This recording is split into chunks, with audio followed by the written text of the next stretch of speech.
Dala, Delcy. Ay, Nena. Ipapapulis ka na raw kung hindi ko magbabayad na yung ulit ko. Sabihin mo lang, pinugit lang. Madali na talaga to. Tapos, nandito mo sila lahat para makakingin ka ng pera. Ayun, ano makakaini? Alis na ako, Jay. Jai, huwag mo na dito, Jai. Ang kapal din ang dalakang bumukha mo, no?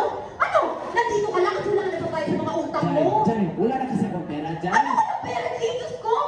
Tarantado ka ba? Nagpasarap ka na nga lang sa Cebu tapos di mo pa kaya ulan at banta ng tatay? Ito, nasa talay, mapakain namin kayo. Tama na. Di ba kanili sa mga tao nandito? Sa papa niyo? Jay naman, kayo nakakatanda. Huwag mo nang patulan na na. Ano na yan? Wala na lang study permit. Tama Ito na. sasabihin ko sa'yo, Jai. Wala na kasi akong trabaho, hindi. Gusto ko man ako pag-uli. Usahan ako pag-ingon. Nagipahawak ko sa kitrabahoan. Ikaw na mo bukod limpyo dito. Tapos, di pahawak ko kay Diligid Guhag. Di ko ang kaparas ni mo, Jai. Dahil wala na tulong sa akin paano. Hindi niyo alam. Dahil wala kayong mga pakialam. Palagi na lang kayong lalaki mong ka. Karang punan mo. Kapag ka sa problema ni mo, Jai. At ang taasan mo, pananaw sa imong panggalingon.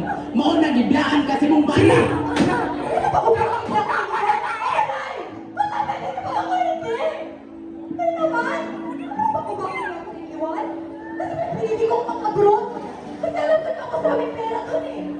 Tingin niyo ba mapapakain na yung television ko? Hindi!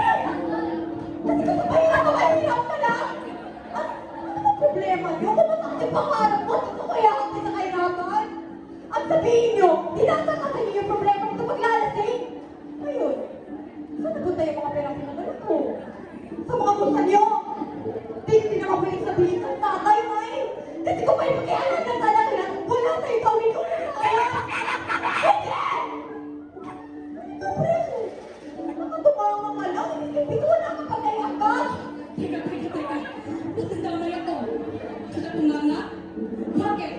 Sino ba yung naiwan dito habang kayo nag-aaway-away kung sino ang mas kawawa? Sino yung sumalak ang tatay nung di siya makaptakan makalakad? Ate ako! Ako ang naghahanap sa kanya. Kung nagbubuhat sa kanya papunta sa CR. Ako nililinis ng bahay. Hindi naman sa kakatawa.